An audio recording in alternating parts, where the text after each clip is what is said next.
DPA news Marathi, शोध सत्य बातमीचा। माननीय आयुक्त श्री मनोज कुमार सूर्यवंशी भ्रापसे यांच्या निर्देशानुसार व माननीय अतिरिक्त आयुक्त श्री दीपक सावंत यांच्या मार्गदर्शनाखाली वसई विरार शहर महानगरपालिका परिसरात अनधिकृत फेरीवाल्यांवर कार्यवाही सुरू आहे। रेल्वे स्टेशन लगत अनधिकृतपणे बसणाऱ्या फेरीवाल्यांवर मागील आठवड्यात त्या प्रभाग समिती मार्फत कार्यवाही करण्यात येऊन सदरचा परिसर मोकळा करण्यात आला आहे। त्याचप्रमाणे विविध सार्वजनिक ठिकाणे, रस्ते, रहदारीची ठिकाणे, पथदीप इतर ठिकाणी अनधिकृतपणे बसणाऱ्या फेरीवाल्यांवर महानगरपालिकेकडून दररोज कारवाई सुरू आहे। दिनांक 5/3/2026 रोजी प्रभाग समिती जी वालीव अंतर्गत प्रभाग 6 आयुक्त श्री दिनेश म्हात्रे यांच्या नेतृत्वाखाली अतिक्रमण विभागामार्फत सतीवली खिंड चे वालीव फाटा, भोयदा फाटा परिसर व मुख्य रस्त्यांवर अनधिकृतपणे बसलेल्या फेरीवाल्यांवर कार्यवाही करण्यात येऊन अनधिकृतपणे उभारलेल्या स्टॉल, टपऱ्यांवर जेसीबीच्या मदतीने तोडक कार्यवाही करण्यात आली। या कार्यवाहीत एकूण 41 टपऱ्या, 23 पत्रा शेड, 25 बांबू शेड निष्कासित करण्यात आले आहे।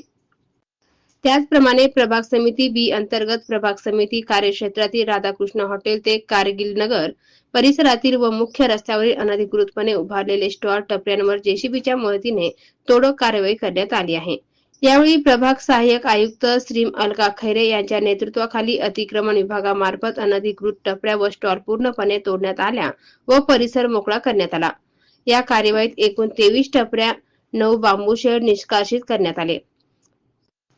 प्रभाग समिती ई नालासोपारा अंतर्गत नालासोपारा पूर्वेकडील मुख्य रस्त्यावरील तसेच स्टेशन परिसरातील अनधिकृत फेरीवाल्यांवर प्रभाग सहाय्यक आयुक्त श्री विजय शिंदे यांच्या नेतृत्वाखाली अतिक्रमण विभागामार्फत कार्यवाही करण्यात येऊन परिसर मोकळा करण्यात आला।